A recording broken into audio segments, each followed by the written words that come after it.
देखने में आया है कि जो पार्टी का झंडा है वो ऊंचा है और जो तिरंगा है वो नीचा है। इसको लेकर आपका क्या कहना है?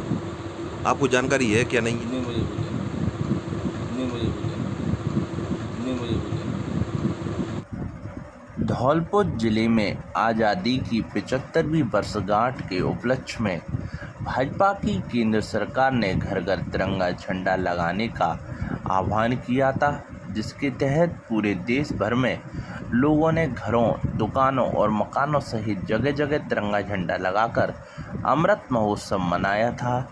तिरंगा झंडा लगाने के साथ साथ राष्ट्र ध्वज के सम्मान में भी कई तरह की सावधानियां बरतने के भी निर्देश दिए गए थे, लेकिन धौलपुर जिले में भाजपा के पदाधिकारियों ने राष्ट्र ध्वज के सम्मान में सावधानियों को बोलकर पार्टी के ही झंडे को तवज्जो दे दी, जिसके चलते सोशल मीडिया में भाजपा के धौलपुर के पदाधिकारियों की जमकर किरकिरी हो रही है। बता दें कि राष्ट्र का सम्मान सबसे पहले है और राष्ट्र ध्वज से बढ़कर कोई भी अन्य ध्वज नहीं है, पर धौलपुर जिले में भाजपा के पदाधिकारियों ने राष्ट्र ध्वज के अपमान में कोई कसर नहीं छोड़ी है।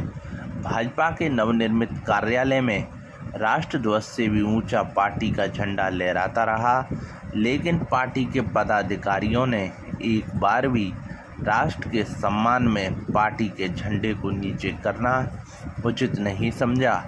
बड़ी बात है कि सोशल मीडिया में भाजपा पदाधिकारियों की जमकर हो रही किरकिरी के बाद कोई भी पदाधिकारी मामले को लेकर बोलने को तैयार नहीं है। वहीं इस संबंध में जब भाजपा के जिला अध्यक्ष श्रवण कुमार वर्मा से पूछा गया तो उन्होंने भी पल्ला झाड़ते हुए कहा कि उन्हें इसकी जानकारी नहीं है।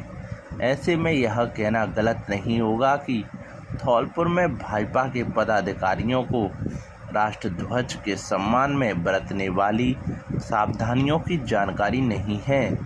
ऐसे पदाधिकारियों को पद पर रहने का भी कोई हक नहीं है। सोशल मीडिया में भाजपा पदाधिकारियों की जमकर हो रही किरकिरी के बाद कांग्रेस के पदाधिकारी भी मामले को लेकर तूल दे रहे हैं।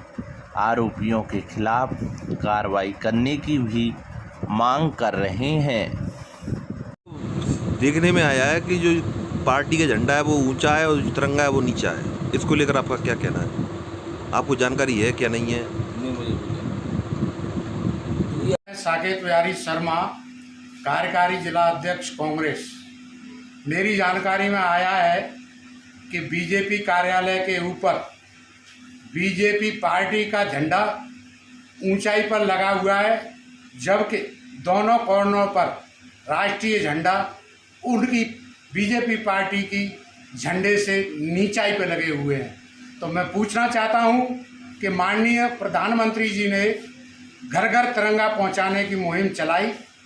इस तिरंगे के ऊपर हमारे लाखों सैनिक शहीद होते हैं और देश को स्वतंत्रता की याद दिलाते रहते हैं। तो मैं पूछना चाहता हूं कि इस तरह राष्ट्रीय ध्वज का अपमान क्यों किया गया। और यही नहीं, हर घर के अंतर्गत भी राष्ट्रीय ध्वज का अपमान होना शुरू हो गया है। किसी ने आटे को ढक रखा है, कोई बच्चा खेल रहा है। ऐसी मुहिम का क्या फ़ायदा कि जिसमें देश भर में इस हमारे राष्ट्रीय ध्वज का अपमान हो। मैं तो ये भी कहना चाहता हूं कि सुबह मैं इस राष्ट्रीय ध्वज के अपमान पर FIR निश्चित रूप से दर्ज कराऊंगा। जय हिंद, जय भारत।